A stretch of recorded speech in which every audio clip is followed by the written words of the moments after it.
Olá, eu sou Eleanor, aqui na TV Ciência do Início da Vida. Vim aqui para falar algumas coisas de um assunto que é um grande tabu. E se vocês quiserem provar isso, vocês vão perceber que sempre a arte revela tudo, né? Nem sempre os historiadores contam as coisas, mas a arte conta tudo. E aí vocês vão encontrar um único quadro de 1100 anos no Tibete, em que é representada a concepção. No mais, só as anunciações que são basicamente da Igreja Cristã, né? Não aparece na arte. E é muito engraçado, não se fala também. Mesmo nos cursos, congressos a respeito do chamado parto humanizado, não se fala muito de pré-concepção. A pré-concepção é tudo. Quem alguma vez já tem tido noção do que é em física a onda fractal, né? Quer dizer, aquela onda que se repete tal qual, mesma forma.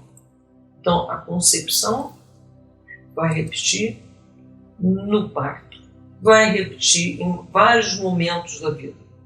Então, há uma coisa muito importante. Tudo o que eu trago, inclusive a história da minha concepção, eu preciso de alguma maneira limpar. E essa maneira, uma das formas é o renascimento. Também pode usar o body talk. Mas o fato é que é preciso mudar. O que você não muda está lá arquivado no seu inconsciente e se repete, tal qual. E você, às vezes, nem tem consciência, né? Mas quando você faz uma experiência de renascimento, você descobre que você foi concebido pós uma briga, que você foi concebido durante uma briga, ou que você foi concebido num nível de felicidade absurdo. Então, a pré-concepção é um assunto que foi até agora tabu, mas de agora para diante, e de fato é o único assunto tabu da nossa história. Olha que maluquice! Todo mundo nasce. Estamos aqui, eu nasci, vocês nasceram, mas não se pode falar sobre a preparação para a concepção. Muitas vezes as pessoas acham que o natural é que ninguém foi preparado. Só que, ao longo do meu trabalho como terapeuta, e mesmo trabalhando com a ciência do início da vida, a coisa que mais ouço é: a criança não nasce com um manual de instrução, mas a criança só está espelhando os problemas que aconteceram na mesma idade da mãe e do pai. Ele está revelando, eu diria, se sacrificando para criar uma descoberta. E assim a natureza criou essa maneira para criar a evolução. Portanto, a preparação, primeiro, informação. E por isso a tese está lá na internet e também está no MEC desde 2008. Quem tiver alguma maneira de fazer com que isso, de alguma maneira, antes, desde 2008 está lá, eu diria assim, a melhor hora para aprender a ciência do início da vida é quando você está começando a se apaixonar. E aí você se interessa muito. E isso já foi provado, várias experiências foram feitas pelo Brasil, que os jovens ficam fascinados. E isso passou a ter aquele desinteresse que se vê no segundo grau, você coloca a ciência do início da vida e ibope total. Por quê? Porque as pessoas, todo o hormônio, toda a vontade de saber sobre a vida aflora. Então, esse conhecimento é absolutamente importante. O conhecimento sobre o que acontece na concepção, gestação, parto, aleitamento materno, os 3 primeiros anos de vida. Tudo isso é informação vital. Mas para isso você vai ter que saber antes. E não só saber. Quando existe encrenca, por exemplo, Se eu estou dando, às vezes, uma aula num lugar qualquer que tem adolescente e alguns começam a chorar. Eles estão lembrando de alguma coisa. Só que eles, por chorar, eles não exatamente liberaram aquilo. Então, tem como liberar. Porque aquilo que você não liberou, você vai repetir. E como, na verdade, até o ano 2000, pelo que se sabe de psicohistória, a criança nunca teve importância. E é dessa civilização que a gente vem. Essa civilização em que a gente olha, concepção é tabu, pré-concepção, um tabu e meio. Não se fala disso. Não é interessante, não é de bom tom. Gente, não é de bom tom é ficar repetindo guerra. E a maneira que a gente tem de conseguir isso, né? Isso é real. Eu não estou falando uma ideia, não.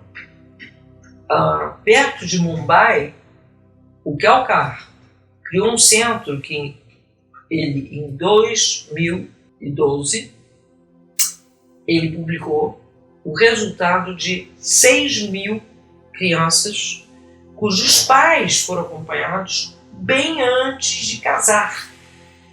Ele via a compatibilidade usando vários instrumentos, modelo galvanômetro, que não tem, é um lugar pobre, então não tem tecnologia de ponta, mas essa tecnologia que tem é o suficiente.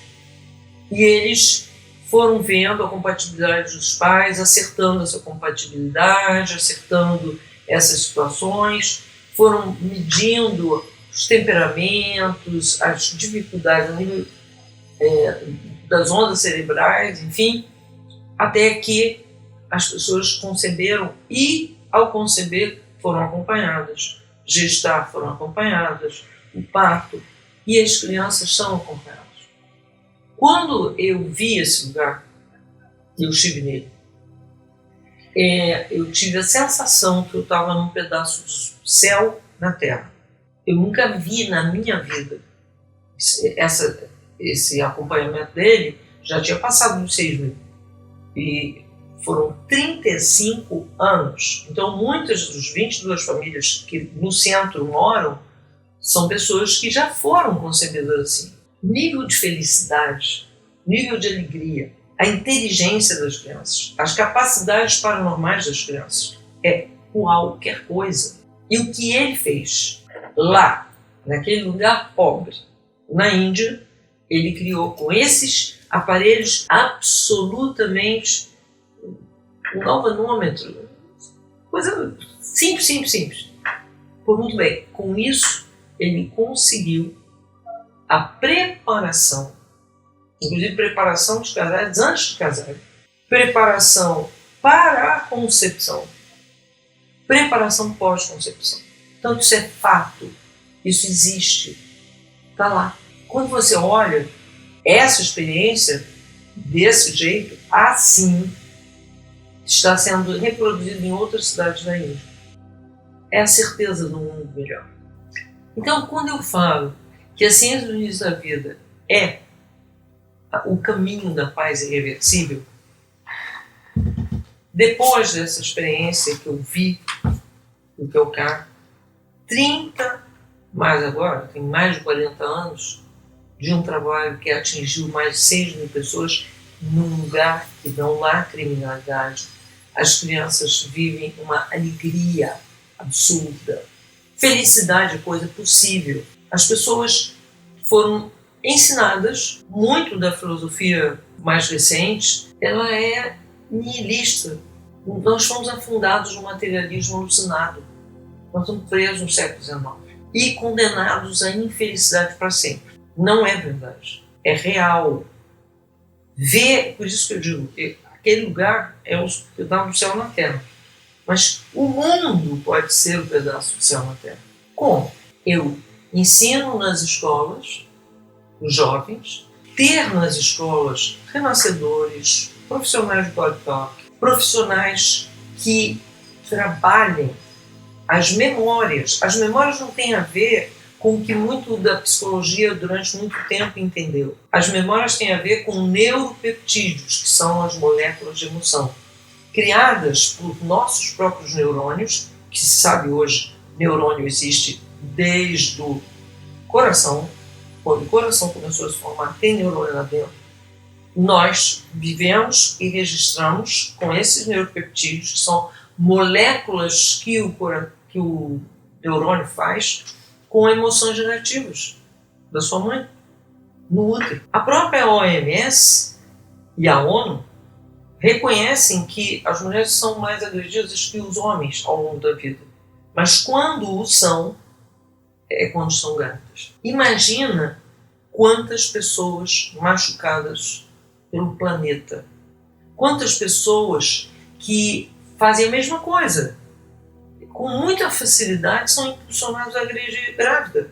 Eu via isso em um hospital psiquiátrico, onde eu conversava com colegas minhas: você está grávida, não vem dar plantão, dá um jeito, a gente substitui você, porque era de praxe de lei. Lógico, as pessoas que são psicóticas tiveram problemas nos 3 primeiros meses de gestação, e um deles foi violência. E aí vai repetir aquilo que eu falei, está no inconsciente, zoom, aparece a situação no mesmo momento, é matemático. Pitágoras estava certo, tudo é número, é verdade. No mesmo tempo acontece a repetição do fato. Então, é informação sobre todo o processo, evitar a medicalização e priorizar a intimidade, os vínculos. Que uma mulher entenda que no momento que ela tem um filho, agora ela é uma mãe, ela não é mais uma criança. E a prioridade da vida dela e da vida deste homem é o filho. Entender isso, porque quantas vezes eu vejo a criança chorando e a mãe está conversando com a mãe dela no telefone. Ou, minha mãe é médica e ela acha que cesariana é melhor. Que é uma coisa estranha, porque a própria OMS diz que a cesariana mata 7 vezes mais. E nenhuma espécie mamífera, nenhuma, você vê como praxe cirurgia. Pergunta para qualquer pecuarista quantas vacas ele levou para fazer cesariana. Cesariana é uma raridade e é vista como uma coisa natural, que não tem risco para a vida da criança, que não tem risco para a vida da mãe, mas nosso índice de mortalidade neonatal só está aumentando. A criança precisa ela ficou 9 meses num ambiente sem gravidade. A gente olha os treinamentos dos astronautas de não ter gravidade. Nós vivemos sem gravidade 9 meses. E a gente chegou nesse mundo e a adaptação, engraçado, com o astronauta se considera um monte de coisas para adaptação para um bebê que acabou de sair do meio sem gravidade para um meio com gravidade. Por isso ele tem aquele vernix gaseoso que aí no hospital se tira achando que é sujeira. Não é sujeira. Aquilo é para proteger a pele da gravidade. Tudo isso tem que ser sabido, mas muito sabido. Porque mesmo o trajeto da escola, no ensino prussiano em geral, na maior parte, que é dominante no Brasil, as pessoas não têm uma aula sobre quais são as necessidades de um recém-nascido. E os pais dizem depois: mas a criança nasceu com uma nova instrução e eu nunca soube nada. Acabou. Em 2000, segundo os dados da psicohistória criada pelo The Mouse, nós, no ano 2000, entramos no modo cuidador. Vários, nos séculos que nos precederam, vários foram os modos: infanticida, abandonador, abusivo, intrusivo, socializador. E só agora, de 2000 para cá, é que os pais estão começando a ter um olhar para a criança e ver o que é que ela precisa. Na verdade, houve um aumento gigantesco do cérebro deles a nível de habilitação. Nós temos 35%, eles nascem com 50%. Então, os pais estão sentindo que eles têm que tentar entender. Mas mais do que isso, poder viver o sentido. poder viver aquela situação de estar numa espécie de grupo. Intimidade. Essa palavra é fundamental. Afeto, amor. Isso é fundamental. E as pessoas que vêm, elas trazem os problemas delas, que estão no inconsciente delas. E elas vão dizer o quê? Elas vão dizer coisas que têm a ver com as dores delas. Mas como elas têm mais idade, entendem que elas têm mais experiência. Há uma diferença entre experiência e repetição de erro, tá?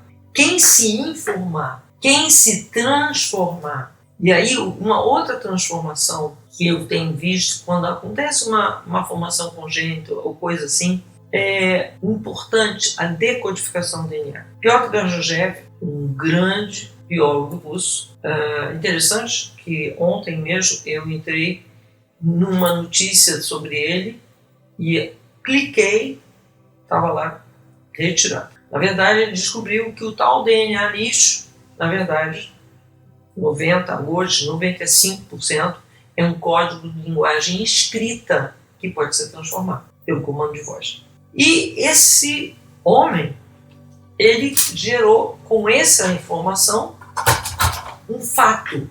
Que fato?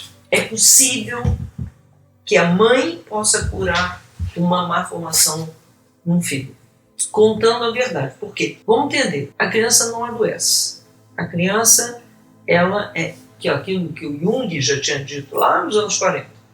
A criança é um espelho do inconsciente dos pais. No físico, ela está criando uma metáfora para dizer o que é que a mãe ou o pai, se for menino muitas vezes, tem na história dele ou na história da ancestralidade. E, com isso, você faz decodificação do DNA. Conta todas as histórias para a criança durante a fase REM, que é a fase em que os movimentos dos olhos aparecem, durante o sono profundo. E se você descobrir a verdade, porque só a verdade cura, a criança simplesmente não precisa mais se sacrificar, porque agora você está consciente.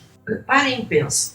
A natureza, ao criar essa situação, onde uma criança não é doente, nunca é doente, ela está sempre revelando algo que foi escondido. Isso, no momento que você conta para ele, na fase REM, que é a fase que está ali a alma que veio para trazer essa revelação, que remonta o quê? Evolução. A natureza quer o tempo todo evolução. Mas os grupos que dominam o planeta não querem. Bom, é irrelevante. Porque esses grupos que centralizam o poder, eles não poderão fazer nada quando toda a população tiver outro nível de consciência.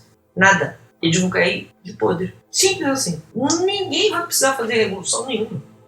Eu costumo dizer, essa revolução será uma revolução branca. As pessoas mudarão a consciência e os inconscientes não vão ter nenhum ibope. É possível você mudar o mundo. E eu vou repetir aquilo que eu já ouvi de adolescentes. Agora eu vou parar de me drogar, porque eu tenho um bom motivo, que é me preparar para trazer ao mundo uma criança que vai fazer diferença no mundo. Quando você tem na história da arte tantos quadros que mostram a anunciação, o que será? Quantas passagens que tem na Bíblia que mostram isso? E se você for nos Vedas, um livro inteiro fala sobre isso. A rainha Andine, que foi mãe de quem escreveu o I Ching há 200 anos antes de Cristo, ela escreve um tratado pequenininho, que é muito parecido com o livro dos Sanskaras, dos Vedas, que é toda a preparação para a concepção. As tradições já sabiam. A história da arte. Peraí, por que tantos e tantos autores, pintores, pintaram o quadro da Anunciação em toda a Europa? Por quê? E por que as passagens sobre as anunciações na Bíblia são várias passagens? Por quê? Passou batido? Nós não achamos que aquilo era importante? Inclusive, na vinda de Sansão, é avisado quais eram as condutas a nível alimentar que tinham que ser feitas. E aí temos uma coisa muito importante. Tenta não comer transgênico. Transgênico não só mata, como altera hormônio. E mata em rato. Quem quiser, tem um livro em português só, que é A Roleta Genética, do Jeffrey Smith. Mas depois desse livro saíram muitos outros trabalhos, mostrando a mortalidade do transgênico.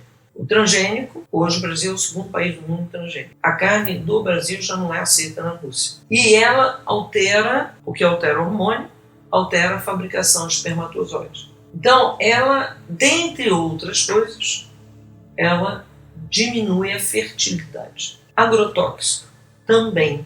Só que o agrotóxico ele fica preso lá na parede peritoneal e hoje já tem alguns recursos para se tirar o agrotóxico do corpo. Senão ele fica para o resto da vida. E o Brasil usa agrotóxico 300 vezes mais do que a OMS acha razoável. Só para ter uma ideia. Sair de perto de uma fábrica, se você mora perto da fábrica, porque tem os furanos, porque tem várias substâncias tóxicas que são emitidas por chaminé de fábrica e que podem levar a aborto, natimorto, um monte de coisas. Mas a ideia é essa. Quando eu estou falando de preparação para a concepção, é que as pessoas têm informação sobre isso. Por exemplo, você mora perto de um aeroporto. Aquele barulho causa aborto. Bom, e os tiroteios que determinadas comunidades se dão o direito de fazer? Se dão porque eles não têm ideia. Mas se toda a população sabe, não vai existir, é como eu estou dizendo, não vai existir poder que destrua a vida humana. Porque a maioria informada, a maioria consciente, aquieta os inconscientes. Podemos mudar? Sim, podemos mudar. Mas todo mundo foi treinado, por causa da escola prussiana, que a autoridade é quem manda. É uma mentira. Que todo mundo foi adestrado, que a gente pode chamar isso de educação, foi adestrado para acreditar. Mas não é. Consciência é que traz uma irreversibilidade de estados. E ela é fraterna. E ela é includente. E ela é empática.